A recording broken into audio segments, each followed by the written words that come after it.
Hello दोस्तों, स्वागत है आप सभी का आज की क्लास में। तो जैसा कि आप लोगों को पता है कि हम लोग इस क्लास में करते हैं आपके सीटीटी एग्ज़ाम के ईवीएस सेक्शन में पूछे जाने वाले एनसीईआरटी के मोस्ट इंपॉर्टेंट क्वेश्चंस को, जहां से आपके सीटीटी एग्ज़ाम में हमेशा क्वेश्चंस पूछे जाते हैं, जिसमें हमारी 6 क्लासेस हो चुकी हैं। जिसने भी वाली क्लासेस नहीं देखी है वो लोग प्लेलिस्ट में जाकर उनको देख सकते हैं। उसकी एक अलग से प्लेलिस्ट बना दी गई है, तो आप लोग प्लेलिस्ट में जाकर उनको ज़रूर देखिए। क्लास शुरू करने से पहले सभी लोग एक बार क्लास को लाइक कर दीजिए, और जो भी चैनल पर नया है वो लोग चैनल को सब्सक्राइब कर लेंगे, फिर क्लास को शुरू किया जाएगा। उम्मीद है आप लोगों ने क्लास को लाइक कर दिया होगा। चलिए क्लास को शुरू करते हैं। कल का जो हमारा क्वेश्चन नंबर 12 था, उसमें किसी को डाउट था कि क्वेश्चन नंबर 12 का ऑप्शन नंबर 4 सही क्यों नहीं होगा। तो क्वेश्चन हमारा क्या था? क्वेश्चन था बंगाल की खाड़ी के 3 तटवर्ती प्रदेश या राज्य कौन से हैं। तो ये बताइए भैया कि ऑप्शन नंबर 4 कैसे सही हो जाएगा। आप लोग बताइए कि ऑप्शन नंबर 4 इसका कैसे सही हो जाएगा। बंगाल की खाड़ी के पूछे गए हैं ना 3, तो यहाँ पे कौन सा है? यहाँ पे केरल है, तो केरल तो है नहीं। केरल हमारा किसका है? केरल हमारा अरब सागर के तटवर्ती राज्य है। आप चाहें तो यहाँ पर मैप में भी देख सकते हैं। क्वेश्चन में हमसे क्या पूछा गया था कि बंगाल की खाड़ी के 3 तटवर्ती राज्य कौन से हैं। तो हमारे पास ऑप्शन में क्या था? उड़ीसा था, आंध्र प्रदेश था और तमिलनाडु था। और ये हमारी बंगाल की खाड़ी है, तो इसका सही आंसर क्या हो जाएगा? उड़ीसा, तमिलनाडु और आंध्र प्रदेश। और केरल आपका इधर साइड में है। इधर साइड में क्या है? आपका अरेबियन सी है, अरब सागर है, इसीलिए ये वाला ऑप्शन गलत हो जाता है। इसके नीचे क्या है? इसके नीचे हिंद महासागर है। हमसे पूछा गया था बंगाल की खाड़ी के तटवर्ती राज्य, इसीलिए हमारे ये वाला ऑप्शन सही हो जाएंगे। सिंपल सी बात थी। आई होप जिसका भी ये डाउट था उसका क्लियर हो गया होगा। चलिए देखते हैं आज का पहला क्वेश्चन। आज का हमारा पहला क्वेश्चन है, कुडुख कहाँ के लोगों की बोले जाने वाली भाषा है। ऑप्शन नंबर फर्स्ट में लिखा गया है असम, सेकेंड में लिखा गया है अरुणाचल प्रदेश, थर्ड में लिखा गया है मिजोरम और फोर्थ में लिखा गया है झारखंड। आज के जो हमारे 15 क्वेश्चंस रहने वाले हैं, ये आपके 16 दिसंबर 2021 में पूछे गए 15 के 15 क्वेश्चंस रहने वाले हैं। तो आप लोग उसको ध्यान से लगाइएगा और बताइएगा बाद में कि आपके 15 क्वेश्चन में से कितने क्वेश्चन सही हुए। कुडुख कहाँ के लोगों की बोले जाने वाली भाषा है? सभी लोग बताएंगे जल्दी से। तो क्वेश्चन नंबर फर्स्ट का ऑप्शन नंबर 4 जिसने भी लिखा है उसका बिल्कुल सही रहता है। क्या हो जाएगा? कुडुख जो है झारखंड के लोगों द्वारा बोले जाने वाली भाषा है। नेक्स्ट क्वेश्चन है हमारा क्वेश्चन नंबर 2, बिहार के लोगों के लिए मधुमक्खी पालन शुरू करने का सबसे अच्छा समय क्या होता है। चलिए क्वेश्चन नंबर 2 का आंसर दीजिए सभी लोग। बिहार के जो लोग होते हैं उनके द्वारा मधुमक्खी पालन शुरू करने का सबसे अच्छा समय कौन सा होता है। ऑप्शन नंबर फर्स्ट में लिखा गया है जुलाई से सितंबर, सेकेंड में लिखा गया है अक्टूबर से दिसंबर, थर्ड में लिखा गया है जनवरी से मार्च और फोर्थ में लिखा गया है अप्रैल से जून। चलिए क्वेश्चन नंबर 2 का सभी लोग आंसर देंगे। मधुमक्खी पालन करने का सबसे उचित और अच्छा समय कौन सा होता है? क्वेश्चन नंबर 2 का सभी लोग आंसर देंगे। तो क्वेश्चन नंबर 2 का ऑप्शन नंबर 2 जिसने भी लगाया उसका यहाँ पे बिल्कुल सही होता है। अक्टूबर से दिसंबर तक का जो समय होता है वह समय मधुमक्खी पालन करने का सबसे अच्छा समय होता है।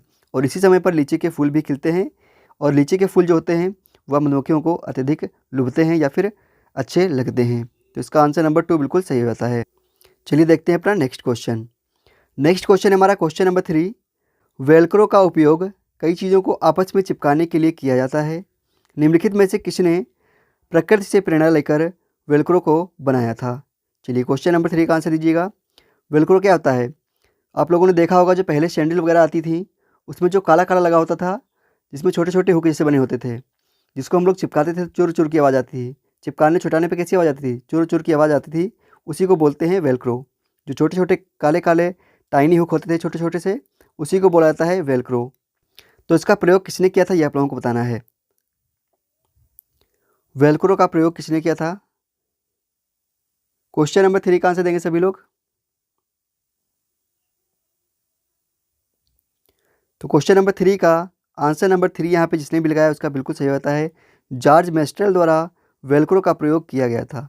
इसके द्वारा जॉर्ज मेस्ट्रेल द्वारा वेलक्रो का प्रयोग किया गया था। और वेलक्रो क्या होता है ये मैंने आपको बता दिया है। जो सैंडल वगैरह पहले जो बैग वगैरह आते थे उसमें जो काला काला लगा होता था, एक में रुई जैसी लगी होती थी, ऊपर एक छोटे छोटे हुक जैसे बने होते थे, जिसको चिपकाकर हम लोग अपने बैग को बंद करते थे, उसी को बोला जाता है वेलक्रो। तो आई होप आप लोग समझ गए होंगे कि वेलक्रो किसको बोला जाता है। देखते हैं अपना नेक्स्ट क्वेश्चन। नेक्स्ट क्वेश्चन है हमारा क्वेश्चन नंबर 4 है, निम्नलिखित में से कौन भारत का केंद्र शासित प्रदेश है? क्वेश्चन नंबर 4 का सभी लोग आंसर देंगे। इनमें से कौन सा भारत का एक केंद्र शासित प्रदेश है? बहुत ही सिंपल सा क्वेश्चन। तो ये छोटी छोटी चीज़ें सभी को पता होनी चाहिए कि इस टाइम पे इंडिया में कुल कितने प्रदेश हैं और उनमें से कितने केंद्र शासित प्रदेश हैं और उनके नाम क्या हैं। क्वेश्चन नंबर 4 का सभी लोग आंसर देंगे। क्या रहेगा इसका आंसर? इसका आंसर नंबर 4 बिल्कुल सही रहेगा, जम्मू और कश्मीर। नेक्स्ट क्वेश्चन है हमारा क्वेश्चन नंबर 5। हमारे देश के निम्नलिखित राज्यों में से किस राज्य में एल्युमिनियम की खदानें हैं? चलिए क्वेश्चन नंबर 5 का आंसर दीजिए। हमारे देश के निम्नलिखित राज्यों में से किस राज्य में एल्युमिनियम की खदानें पाई जाती हैं? क्वेश्चन नंबर 5 का आंसर देंगे। ऑप्शन नंबर फर्स्ट में लिखा गया है उड़ीसा, सेकंड में लिखा गया है असम, थर्ड में लिखा गया है बिहार और फोर्थ में लिखा गया है पश्चिम बंगाल। चलिए क्वेश्चन नंबर 5 का आंसर दीजिए। हमारे देश के निम्नलिखित में से किस राज्य में एल्युमिनियम की खदानें पाई जाती हैं? क्वेश्चन नंबर 5 का सभी लोग आंसर देंगे। तो क्वेश्चन नंबर 5 का आंसर नंबर फर्स्ट उड़ीसा जिसने भी लगाया है उसका यहाँ पे 1 नंबर पक्का हो जाता है। देखते हैं अपना नेक्स्ट क्वेश्चन। नेक्स्ट क्वेश्चन है हमारा क्वेश्चन नंबर 6। ब्रेल लिपि में एक मोटे कागज पर उभरे हुए बिंदुओं की पंक्तियाँ बनाई जाती हैं। यह स्क्रिप्ट आधारित होती है 5 बिंदुओं पर, 6 बिंदुओं पर, 7 बिंदुओं पर या फिर 8 बिंदुओं पर। इसके बारे में हम लोग डिटेल में बात कर चुके हैं पिछली वाली क्लासेस में।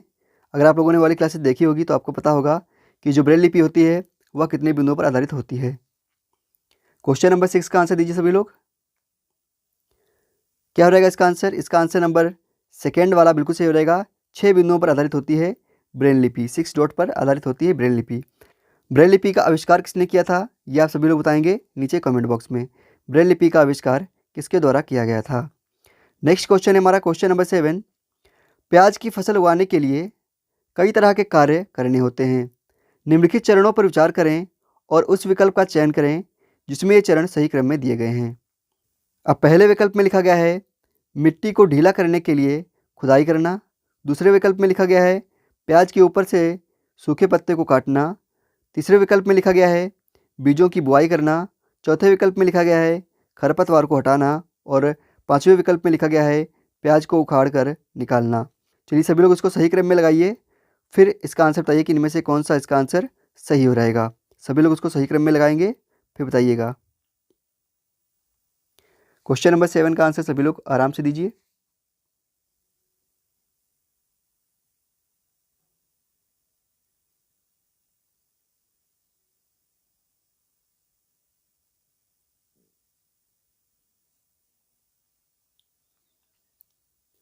बहुत ही सिंपल सा क्वेश्चन था क्वेश्चन नंबर 7। इसका आंसर नंबर फर्स्ट बिल्कुल सही हो रहेगा, ए, सी, डी, ई और बी वाला। कैसे सही होगा चलिए देख लेते हैं। पहले क्या करते हैं हम लोग, पहले मिट्टी की खुदाई करते हैं मिट्टी को ढीला करने के लिए, तो ए वाला सही हो गया। फिर क्या करते हैं, फिर मिट्टी जब ढीली हो गई फिर उसमें हम लोग बीजों की बुआई करते हैं। प्याज के जो बीज होते हैं उनको उसमें बुआई करते हैं। उसके बाद में जो खरपतवार वगैरह होता है उसको हम लोग उसमें से निकाल देते हैं। फिर प्याज जब पक जाता है, प्याज पक जाने के बाद में प्याज को उखाड़ कर निकाल लिया जाता है। उसके बाद में क्या करते हैं, उसके बाद में प्याज के जो ऊपर के सूखे पत्ते होते हैं उनको काट दिया जाता है। इसीलिए इसका आंसर नंबर फर्स्ट वाला बिल्कुल सही हो गया। चलिए देखते हैं अपना नेक्स्ट क्वेश्चन, क्वेश्चन नंबर 8। हमारे देश में एक जगह है जिसे ठंडा रेगिस्तान कहा जाता है। यह क्षेत्र ऊंचा, सूखा और समतल है। यह क्षेत्र कहाँ स्थित है? सभी लोग बताएंगे। क्वेश्चन नंबर 8 का आंसर दीजिए। हमारे देश में एक जगह है जिसे ठंडा रेगिस्तान कहते हैं। क्वेश्चन नंबर 8 का सभी लोग आंसर देंगे। बहुत ही सिंपल से क्वेश्चन है आज के सारे और ये क्वेश्चन आपके 16 दिसंबर 2021 में पूछे गए थे। क्या हो रहेगा इसका आंसर? क्वेश्चन नंबर 8 का आंसर नंबर 4 जिसने भी लगाया उसका बिल्कुल सही रहेगा। लेह लद्दाख के बारे में यहाँ पर बात करी जा रही है। इसका आंसर नंबर 4 बिल्कुल सही है। नेक्स्ट क्वेश्चन है हमारा क्वेश्चन नंबर 9। निम्नलिखित फलों और सब्जियों में से उन फलों और सब्जियों का चयन करें जिनके अंदर बीज होते हैं। अब यहाँ पे आपके सामने कुछ फल और सब्जियाँ लिखी गई हैं, आपको इनमें से उनका चयन करना है जिनके अंदर बीज पाए जाते हैं। सभी लोग आराम से इसको पढ़ लीजिए फिर इसका आंसर दीजिए। क्वेश्चन नंबर 9 का, क्वेश्चन नंबर 9 को आराम से पढ़िए फिर इसका आंसर दीजिए सभी लोग। इनमें से किन फलों और सब्जियों के अंदर बीज पाए जाते हैं? क्वेश्चन नंबर 9 का आंसर दीजिए। तो क्वेश्चन नंबर 9 का ऑप्शन नंबर 3 वाला बिल्कुल सही हो जाएगा। हालांकि यहाँ पे लौकी लिखा गया है, लौकी ऑप्शन में नहीं था यहाँ पे आपके सामने, तो लौकी वाला हटा दीजिए। फिर भी यहाँ पे आपके सामने खीरा, चीकू, भिंडी, नाशपाती और टमाटर में बीज देखने को मिलते हैं। इसीलिए इसका आंसर नंबर 3 बिल्कुल सही हो जाता है। देखते हैं अपना नेक्स्ट क्वेश्चन, क्वेश्चन नंबर 10। निम्नलिखित में से कौन सा जानवर भालू जैसा दिखता है लेकिन है नहीं। यह जानवर दिन में 17 घंटे एक पेड़ की डाल पर उल्टा लटक कर सोते हुए बिताता है और उसी पेड़ की पत्तियाँ खाता है। इस जानवर का औसत जीवन लगभग 40 वर्ष है तथा अपने पूरे जीवन में यह मुश्किल से 8 वर्षों पर ही घूम पाता है। चलिए क्वेश्चन नंबर 10 का सभी लोग आंसर देंगे। आराम से पढ़िए इस क्वेश्चन को, फिर आंसर दीजिए इसका। आपकी जो एनसीईआरटी की बुक है क्लास 3rd से लेकर 5th तक, वहीं से सारे क्वेश्चन ही पूछे गए हैं। क्वेश्चन नंबर 10 का आंसर दीजिए सभी लोग। जिसको भी एनसीईआरटी की बुक पढ़नी है फ्री में, वो लोग मास्टर्स अड्डा ऐप पर जाकर एनसीईआरटी वाले सेक्शन में जाकर एनसीईआरटी की बुक को फ्री में पढ़ सकता है। वहाँ पे आपकी जो एनसीईआरटी की बुक है क्लास 3rd से लेकर 8th तक की अपलोड करी गई है, हिंदी और इंग्लिश दोनों लैंग्वेज में। तो आप लोग चाहें तो मास्टर्स अड्डा ऐप पर जाकर एनसीईआरटी की सारी किताबों को फ्री में पढ़ सकते हैं। क्वेश्चन नंबर 10 का ऑप्शन नंबर 4 जिसका भी निकल कर आया है उसका बिल्कुल सही होता है। स्लॉथ के बारे में यह बात कही गई है। नेक्स्ट क्वेश्चन है हमारा क्वेश्चन नंबर 11।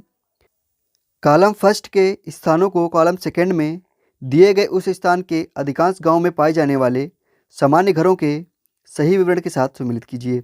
अब आपके सामने एक साइड में राज्य के नाम लिखे गए हैं और दूसरी साइड में उस राज्य में किस प्रकार के घर पाए जाते हैं उनकी विशेषताएं लिखी गई हैं।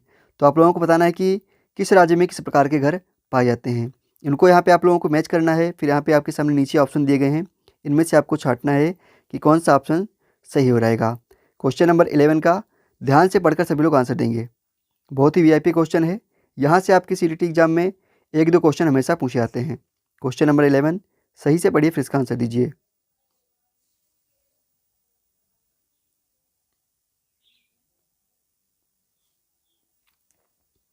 आप लोगों को इस टाइप के क्वेश्चन सारे आने चाहिए क्योंकि आपकी एनसीईआरटी से काफ़ी सारे क्वेश्चंस आपके सीटीटी एग्जाम में पूछे जाते हैं।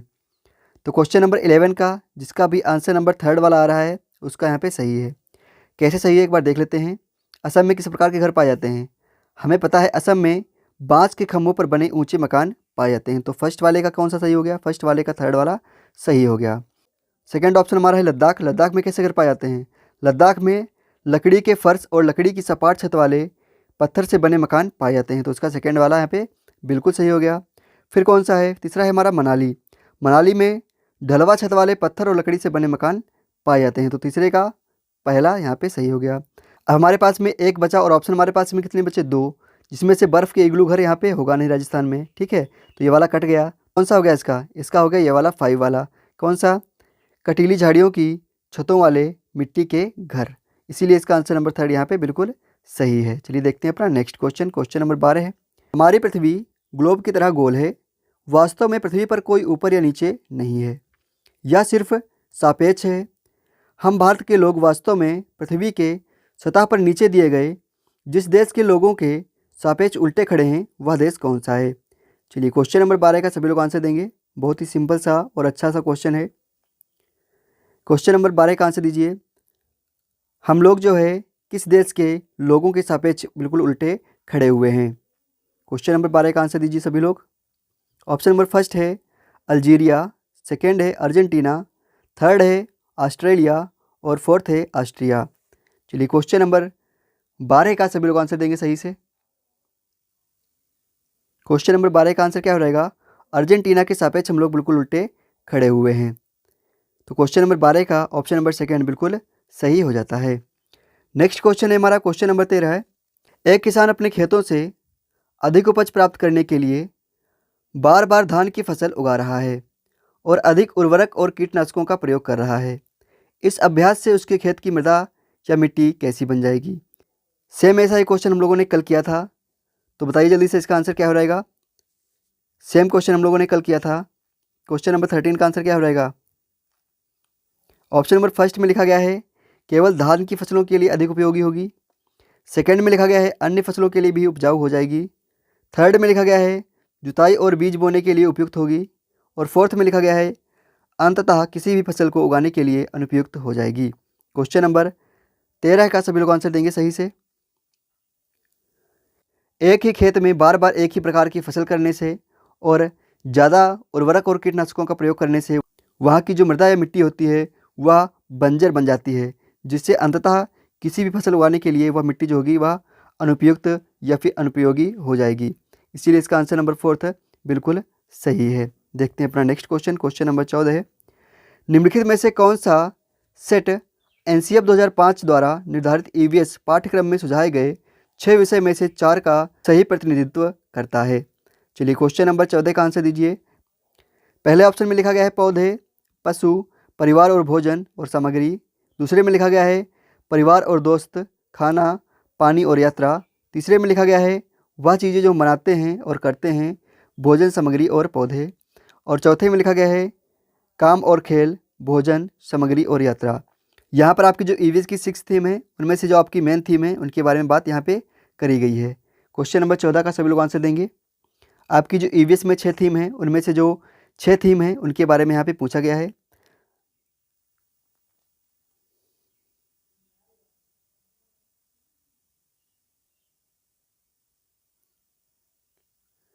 तो क्वेश्चन नंबर 14 का ऑप्शन नंबर सेकंड जिसने भी लगाया उसका यहाँ पे बिल्कुल सही हो जाता है। परिवार और दोस्त, खाना, पानी और यात्रा। इसका आंसर नंबर सेकंड बिल्कुल सही है। देखते हैं आज का अंतिम क्वेश्चन। शिक्षार्थियों के पोर्टफोलियो बनाने के लिए अच्छे तरीके क्या हैं? ऑप्शन नंबर फर्स्ट में लिखा गया है एक विशिष्ट कारण के आधार पर पोर्टफोलियो में शामिल किए जाने वाले कार्य का चयन करना। ऑप्शन नंबर बी में लिखा गया है पोर्टफोलियो में डालने के लिए एक छात्र के काम की सभी वस्तुओं का चयन करना। ऑप्शन नंबर सी में लिखा गया है शिक्षार्थियों से अपने काम का चयन और उसको अपने पोर्टफोलियो में शामिल करवाना। ऑप्शन नंबर डी में लिखा गया है एक समय अवधि में शिक्षार्थियों के कामों के विभिन्न स्टारों को इकट्ठा करना। चलिए क्वेश्चन नंबर 15 का सभी लोग आंसर दीजिए। क्वेश्चन नंबर 15 का सभी लोग आंसर देंगे।